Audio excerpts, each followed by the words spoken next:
ദേശാഭിമാനി മുഖപ്രസംഗം 2025 ഓഗസ്റ്റ് 7. ഉത്തരകാശി ദുരന്തം ഒരു മുന്നറിയിപ്പ്. ഉത്തരാഖണ്ഡിലെ ഉത്തരകാശി ജില്ലയിൽ മേഘവിസ്ഫോടനത്തെ തുടർന്നുണ്ടായ മിന്നൽ പ്രളയ ദുരന്തത്തിന്റെ ദൃശ്യങ്ങൾ രാജ്യമനസാക്ഷിയെ നടുക്കിയിരിക്കുകയാണ്. വളരെ സുരക്ഷിതമെന്ന് വിശ്വസിച്ച ബഹുനില കോൺക്രീറ്റ് സൗധങ്ങളടക്കം ഒഴുകിവന്ന വെള്ളത്തിനും മണ്ണിനും മുന്നിൽ ഈയാമ്പാറ്റകളെ പോലെയായി. ഒരു ദിവസം കഴിഞ്ഞിട്ടും എത്ര പേർ ദുരന്തത്തിൽപ്പെട്ടെന്നോ എത്ര പേരെ കാണാതായെന്നോ കണക്കാക്കാനായിട്ടില്ല. 11 സൈനികരടക്കം 100-ലേറെ പേരെ കാണാനില്ലെന്ന് അനൌദ്യോഗിക വാർത്തകളിൽ പറയുന്നു. ധാരാലി ഗ്രാമം അപ്പാടെ ഒലിച്ചുപോയി. സൂക്കിയടക്കം മറ്റു 3 ഗ്രാമത്തിൽ പ്രളയം നാശം വിതച്ചു. 28 മലയാളികൾ കുടുങ്ങിക്കിടക്കുന്നതായുള്ള വാർത്തകൾ നമ്മെ കൂടുതൽ ആശങ്കപ്പെടുത്തുന്നു. അവിടെ രക്ഷാപ്രവർത്തനവും വളരെ പതിയെയാണ്. ഉത്തരാഖണ്ഡിനും പിന്നാലെ ഹിമാചലിലും പ്രളയ മുന്നറിയിപ്പ് നൽകിയിട്ടുണ്ട്. ഹിമാലയൻ ചരിവിലുള്ള ഉത്തരാഖണ്ഡ് മലനിരകളും വനങ്ങളും നിറഞ്ഞതാണ്. ഗംഗ, യമുന എന്നീ നദികളുടെ ഉത്ഭവസ്ഥാനവും ഇവിടെയാണ്. പ്രധാന തീർത്ഥാടന കേന്ദ്രങ്ങളിൽ ഒന്നായ ഗംഗോത്രിയിലേക്കുള്ള വഴിയിലെ ഇടത്താവളമായതിനാൽ ധാരാലിയിൽ എപ്പോഴും വിനോദസഞ്ചാരികൾ ഏറെ ഉണ്ടാകാറുണ്ട്. അവിടമാണ് തുടച്ചു മാറ്റപ്പെട്ടത്. ഉത്തരകാശിയിൽ ചൊവ്വാഴ്ച 2 മേഘവിസ്ഫോടനം ഉണ്ടായതായി കാലാവസ്ഥാ ഏജൻസി സ്ഥിരീകരിച്ചു. ധാരാലിയിൽ മാത്രം 1 മണിക്കൂറിനുള്ളിൽ 21 സെന്റിമീറ്റർ മഴ പെയ്തതായി അൽ ജസീറ റിപ്പോർട്ട് ചെയ്തു. ഇതാണ് മിന്നൽ പ്രളയമായി മാറിയത്. അതേസമയം ഹിമാനിയാണെന്നും അല്ല ഹിമാലയത്തിൽ രൂപപ്പെട്ട തടാകം പൊട്ടിയതാകാമെന്നുമുള്ള വാദവും ഉയരുന്നുണ്ട്. അത് വിദഗ്ധർ അന്വേഷിക്കട്ടെ. 2015 ശേഷം 100 കണക്കിന് മിന്നൽ പ്രളയങ്ങളും ഉരുൾപൊട്ടലും ഉണ്ടായിട്ടുണ്ടെങ്കിലും കൃത്യമായ കാലാവസ്ഥാ മുന്നറിയിപ്പ് നൽകാനും ജനങ്ങളെ മാറ്റിപ്പാർപ്പിക്കാനും ഇപ്പോഴും വേണ്ടത്ര സംവിധാനം ഒരുക്കാനായിട്ടില്ലെന്ന് ഈ ദുരന്തവും ഓർമ്മിപ്പിക്കുന്നു. ചൊവ്വാഴ്ചയും ഒരു മുന്നറിയിപ്പും ഉണ്ടായിരുന്നില്ല. തിങ്കളാഴ്ച യെല്ലോ അലേർട്ടായിരുന്നു നൽകിയിരുന്നത്.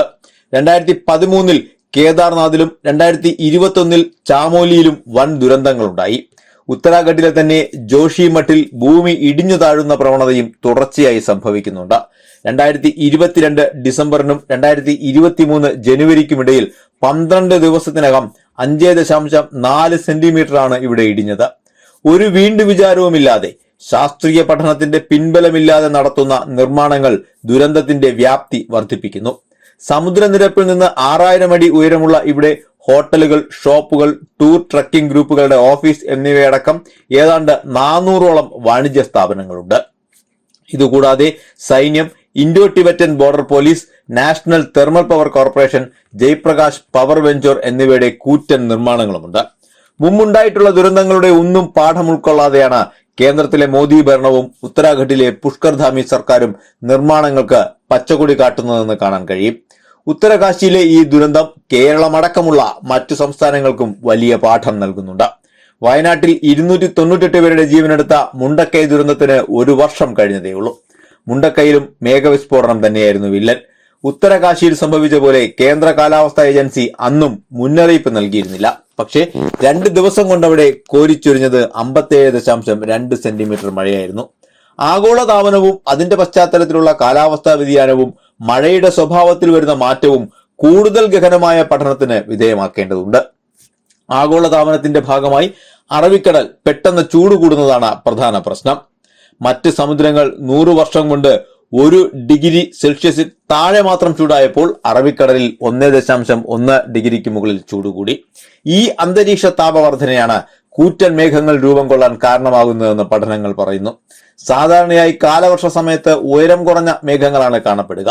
എന്നാൽ സമീപകാലത്ത് 12 മുതൽ 14 വരെ കിലോമീറ്റർ ഉയരം വരുന്ന കൂമ്പാര മേഘങ്ങളാണ് രൂപം കൊള്ളുന്നത്. ഇത്തരം മേഘങ്ങൾ ആ പ്രദേശത്ത് തലയ്ക്ക് മുകളിൽ നിലകൊള്ളുന്ന ഒരു വാട്ടർ ടാങ്ക് പോലെയാകുന്നു. മൺസൂൺ സീസണിൽ ലഭിക്കുന്ന ആകെ മഴയുടെ അളവിൽ മാറ്റമുണ്ടാകില്ലെങ്കിലും അതിന്റെ വിതരണത്തിൽ സാരമായ വ്യത്യാസം ഉണ്ടാകുന്നുണ്ട്. ചുരുക്കം ചില ദിവസങ്ങളിൽ തീവ്രമായി മഴ പെയ്യുകയും ദീർഘനാൾ മഴ ഇല്ലാതിരിക്കുകയും ചെയ്യും. ആഗോളതലത്തിൽ തന്നെ കാലാവസ്ഥാ വ്യതിയാനം ഒരു പ്രതിസന്ധിയാവുകയാണ്. നാം ഒരു കാലാവസ്ഥ അടിയന്തരാവസ്ഥയിലേക്ക് നീങ്ങുകയാണെന്ന് inter governmental panel on climate change മുന്നറിയിപ്പ് നൽകിയിട്ടുണ്ട്. ഇപ്പോൾ കാണുന്നവ ഒരു ടെസ്റ്റ് ഡോസ് മാത്രമാണെന്നും കാത്തിരിക്കുന്നത് ഇതിലും തീവ്രമായ അവസ്ഥയാണെന്നും IPCCയുടെ റിപ്പോർട്ട് പറയുന്നു. കാലാവസ്ഥാ വ്യതിയാനവും അതിനെ പിൻപറ്റിയുള്ള പ്രകൃതി പ്രതിഭാസങ്ങളും യാഥാർത്ഥ്യമായിരിക്കെ അത് മുൻകൂട്ടി കൃത്യമായി പ്രവചിക്കാനും ജനങ്ങളെ സംരക്ഷിക്കാനും കഴിയണം. മുണ്ടക്കൈ ദുരന്തത്തിന്റെ പശ്ചാത്തലത്തിൽ കേരളം പുൽപ്പള്ളിയിൽ ആധുനിക റഡാർ സംവിധാനം ഒരുക്കാനും ജനങ്ങൾക്ക് മുന്നറിയിപ്പ് നൽകാനുള്ള കവചം സംവിധാനം വിപുലീകരിക്കാനുമുള്ള നടപടികൾ തുടങ്ങിയിട്ടുണ്ട്. അവിടെ പുനരധിവാസവും വളരെ വേഗത്തിലാണ്. ഇത് മാതൃകയാക്കാനാകണം. ഒപ്പം ദുരന്തങ്ങൾക്ക് നേരെ കണ്ണടയ്ക്കുന്ന കേന്ദ്ര നിലപാട് തിരുത്തുകയും വേണം.